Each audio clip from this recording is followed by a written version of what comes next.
제주에 오면 그 특별한 아름다움, 매번 경탄하게 됩니다. 그리고 부천에 오면 그 아름다움에 대한 폭력의 부자명과 비인간성에 정확하게 됩니다. 오늘 마태복음서 구절을 여기 강정에서 들으니 이 구절이 그 폭력, 다시 말해서 힘에 대해서 생각하자고 초대하는 것만 같습니다.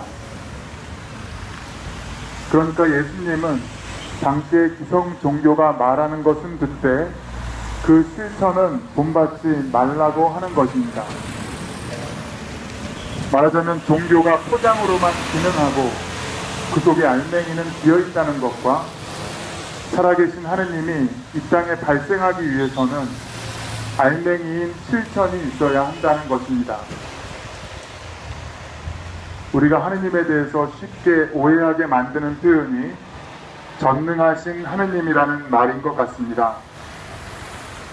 온 우주를 사랑으로 창조하시고 또 자비로 구원하시는 절대자를 이르는 말입니다만, 흔히 그렇듯이 언어는 시대에 따라 조금씩 곡해되고 왜곡되어서 하느님은 힘 있는 분으로, 그래서 우리가 모두 힘을 추구해야 하는 것으로 은연중에 알아들을 여지가 있는 것이죠. 여기서 힘은 오늘날 가장 강력한 힘을 행사하고 있는 돈이라는 말로도 바꿔놓아도 될 것입니다. 어쨌든 결국 힘이 있는 곳으로 사람들이 모이게 됩니다. 여기에는 서열이 생깁니다. 위와 아래, 힘을 더 가진 쪽과 힘을 덜 가진 쪽, 더 강력한 힘을 지닌 편과 그렇지 못한 편으로 구분 또는 차별이 생깁니다. 그리고 이러한 힘의 편중은 고착화되기 마련이어서 힘을 더 가진 쪽은 이제 자신만의 고유한 질서를 만들어내고 그것을 유지하는 데 힘을 기울이게 됩니다. 여기에는 인간과 생명의 가치가 설 자리는 없습니다. 힘이 중요하고 돈이 중요하게 됩니다. 혹은 더 강한 힘과 더 많은 돈이 중요해집니다. 우리가 성서를 읽을 때 무엇보다도 먼저 우리 성경 이야기들의 뿌리, 원체험이 바로 히브리 노예들의 것이었다는 사실입니다. 사실을 먼저 기억해야 합니다. 성서는 힘 있는 쪽의 이야기가 아니라 힘없는 이들이 만난 어떤 진리 체험의 이야기입니다. 조금 단순하게 말해서 유대교는 바로 그 체험에서 비롯되었습니다. 유대교는 힘없는 자들의 여정에서 발생한 하느님 체험에 그 뿌리를 두고 있는 것입니다.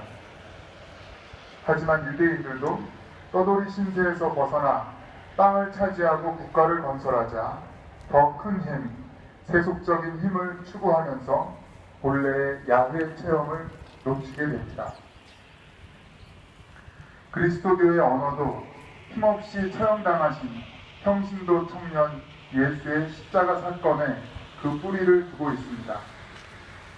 왕 또는 왕국이라는 세속적 언어로 그 사건을 표현하고 해석한다고 해도 그 사실은 변함이 없습니다. 하지만 이후에 나타난 믿는 이들의 공동체는 결국 로마 제국 안에서 힘과 기득권을 갖게 되었고 급기야는 자신만의 강력한 군대를 갖게 되었으며 결국 살육을 벌였습니다. 설교는 십자가의 언어, 힘없는 자들의 구원의 언어였지만 실천은 극히 세속적인 것이 되고 말았고 하느님은 증발되어 버렸습니다. 우리는 어떤 하느님을 믿고 어떤 하느님을 찾고 있나요? 오늘 예수님은 단도직입적으로 이렇게 묻는 것입니다. 당신은 어떤 하느님을 살고 있습니까? 하고요. 당신이 말하는 전능하신 하느님은 어떻게 발생합니까? 힘이 있는데 힘을 추구하고 또 유지하려고 하는데 그게 아니라고 말할 때 그렇게 하지 않고 있다고 말할 때 우리는 그것을 위선이라고 부릅니다. 돈이 많고 돈을 추구하고 있는데 또 돈에 신경을 쓰고 있는데 자기는 그렇지 않다고 주장할 때 바로 그것을 거짓 예언자라고 우리는 부릅니다. 온갖 수단으로 서민들에게서 세금을 강탈해가면서 증세가 아니라고 말하고 대기업들에게는 오히려 어처구니 없이 많은 혜택을 줄 때 국민의 생명과 안전을 최우선으로 한다고 말하면서 304명의 생명이 바다에 투장되는 것을 수수방관할 때 통일은 대박, 평화로운 남북 교류를 말하면서 핵 잠수함이 들어올 수 있는 군사기지를 건설할 때 우리는 그것을 거짓 정권, 살인 정권이라고 부릅니다. 우리는 어떤가요? 교회는 어떻습니까? 우리의 실천은 하느님을 발생시키고 있습니다. 작년 여름 교종 프란시스코의 방안으로 남한은 신자 비신자를 막론하고 어떤 알 수 없는 열정에 들떠 있었습니다. 시장과 거리에서는 비신자이면서도 교종의 실천을 말하고 그 실천에 매혹되었다고 고백하는 이들을 어렵지 않게 만날 수 있었죠. 교종께서 한국을 떠난 후에 주기님들과 신부님들의 강론대에서는 교황 프란시스코께서 이렇게 하셨다 저렇게 말씀하셨다, 그분은 참으로 친절하고 겸손한 분이시다, 또 모두 그분을 본받자, 혹은 한 말씀 써주시다고 굉장히 큰 종이를 드렸는데 아주 작은 글씨로 서명만 하셨다는 등의 말씀을 우리는 꽤 자주 들을 수 있었습니다. 말은 무척이나 많았지만 실천은 어땠나요? 제가 그리고 꿈꾸는 실천은 이런 것입니다. 교종을 태운 비행기가 활주로를 떠납니다. 기내에서 기자들의 질문에 고통 앞에는 국립이 있을 수 없다는 답변을 하실 그때 공항에 환송을 위해 모여 계시던 주교님들께서 느끼신 바 있어 긴급한 임시 주교회의를 엽니다. 그리고 회의 결과 단순하지만 결연한 성명서를 사람들에게 공표합니다. 한국 천주교의 모든 신자분들과 한국의 모든 민중께 우리 주교들은 무엇보다 먼저 사과와 사죄의 말씀을 드립니다.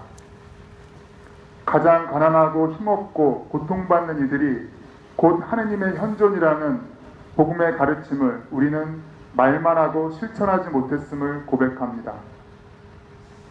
극심한 사회 양극화로 고통받는 이들에게 관심을 갖지 못했고 오히려 비정규직 문제를 우리가 만든 적도 있으며 용산 참사, 세월호 참사, 쌍용차 사태, 밀양 사태 등 수많은 민중의 고통 속으로 교회가 적극적으로 추진하지 못했던 것에 대해 오히려 교회의 양적인 확장과 더 많은 힘, 기득권을 얻고 지키는 데에 집중했던 것에 대해 교회가 진정 하느님의 교회로서 실천하지 못했음에 대해 우리 주교들은 용서를 청합니다.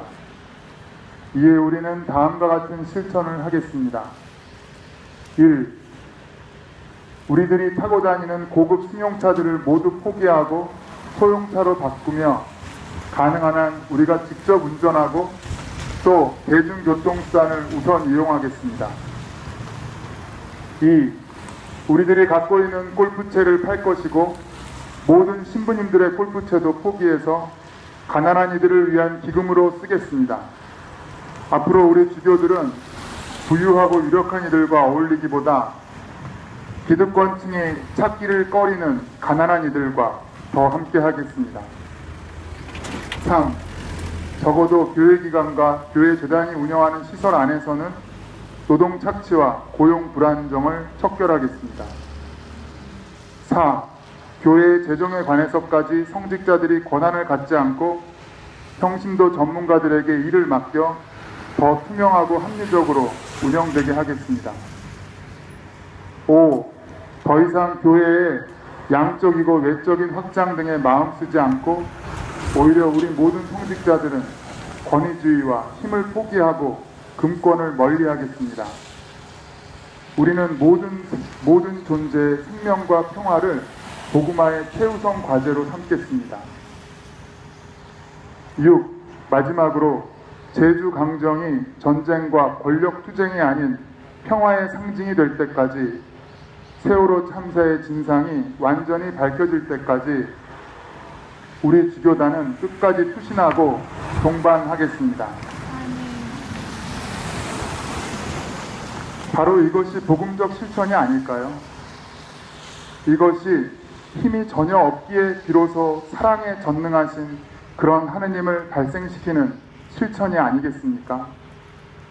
바로 이것이 거짓과 비리, 착취와 억압으로 얼룩진 이 나라 이 땅을 진정 복음화시키는 실천이 아니겠습니까? 박근혜 정부와 집권 새누리당은 들으십시오. 이제는 거짓과 부패의 누더기를 벗고 진실의 옷을 입으십시오. 더 큰 힘의 빌부터 자기 권력의 유지 강화하는 일에만 몰두하지 말고 전 민중의 평화적 생존권을 최우선적 과제로 삼으십시오. 돌들이 외치는 소리와 칼로 흥한 자는 칼로 망하리라는 진리를 외면하지 마십시오. 사랑하는 형제 자매 여러분, 신비롭고 아름다운 구럼비는 이제 파괴되어서 더 이상 아이들과 함께 숨을 쉬지 않습니다. 하지만 우리들 가슴 속에 뛰는 심장까지 파괴될 수는 없습니다. 우리들의 평화로운 삶까지 멈출 수는 없습니다. 이제 인간의 손에 의해 돌아가신 하느님을 우리들의 가슴과 삶 안에서 다시 한번 십자가에 못 박을 수는 없습니다. 진정 살아계시고 그래서 전능하신 주님의 영이 우리의 여정을 이끌고 계시니 우리는 복음의 길을 끝까지 걸어갑시다. 아멘.